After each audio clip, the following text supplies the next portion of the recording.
It's a pleasure to be here today and to facilitate this morning's session.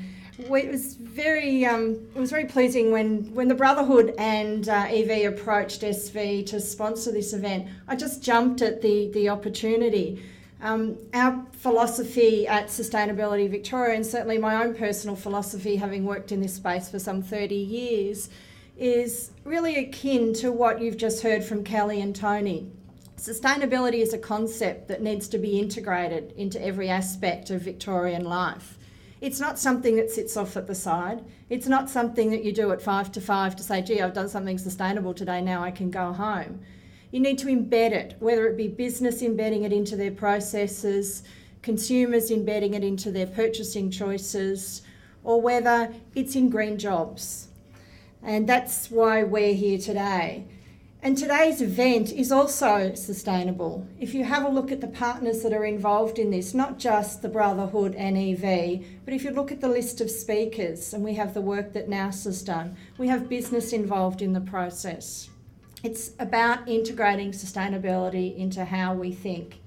A lot of us spend our every day, 24 hours, working in the sustainability space, but the average Victorian doesn't. They don't have that 24 hours knowledge. They actually get out there, earn a living, have other priorities in their life.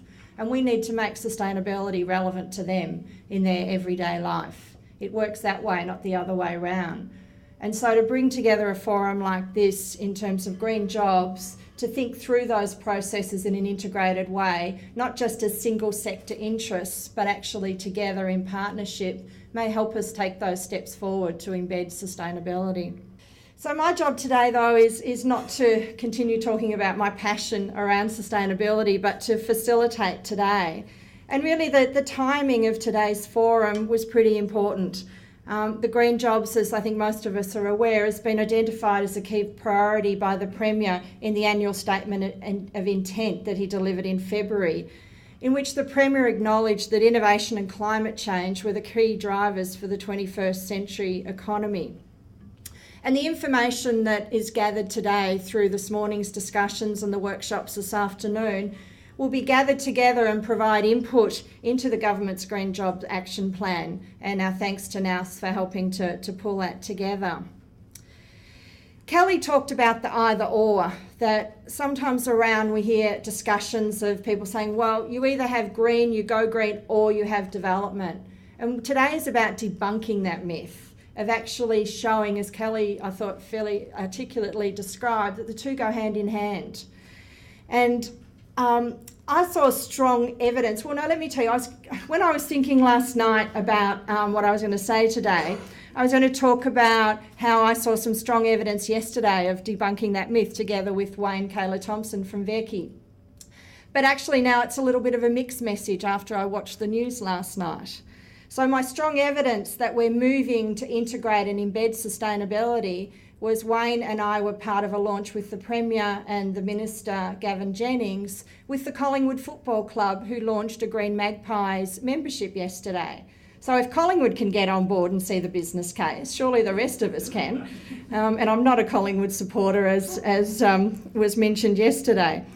But you saw there through Carbon Down that Collingwood see the benefits of helping their membership and also helping small business, because this is a business program for SMEs through, as I said, Carbon Down, which is a joint project of VECI and the Victorian Government, operated through Sustainability Victoria. So we spent an hour and we did all the things you do, for the media, that if you've got Eddie Maguire and Shane Wakelin and the Premier, kicking a football, we had all the stations there for an hour. So we all went home sort of pretty confident that we were going to get our message across. And I'm sure none of you saw a thing last night on TV, and that's my mixed message, because clearly we haven't mainstreamed it.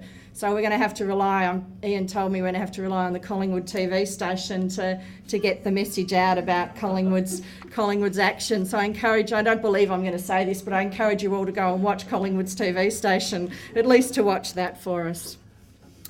But more seriously, I also know last week the Premier and his ministerial colleagues convened a round table on green jobs as part of the creation of the Green Jobs Action Plan.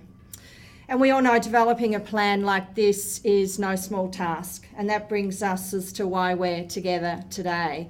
So let me get on with it. This morning we're going to hear from the Minister for Skills and Workforce Participation, the Honourable Jacinta Allen, the CEO of Better Place, Evan Thornley, and the CEO of VECI, Wayne Kayla Thompson. Each will bring their own perspectives to the topic for the session, which is opportunities, challenges and means to realise a vibrant, inclusive, green-collar job market in Australia. So it feels sort of a mouthful for a session topic. What I'd ask you to do is let the speakers make their remarks, and then we'll have time for a little bit of discussion at the end before morning tea. So rather than taking up more time going through the program for the day, I'd ask you to have a quick look at the program. This morning and today we're jam-packed with speakers, plenty of opportunity for discussion.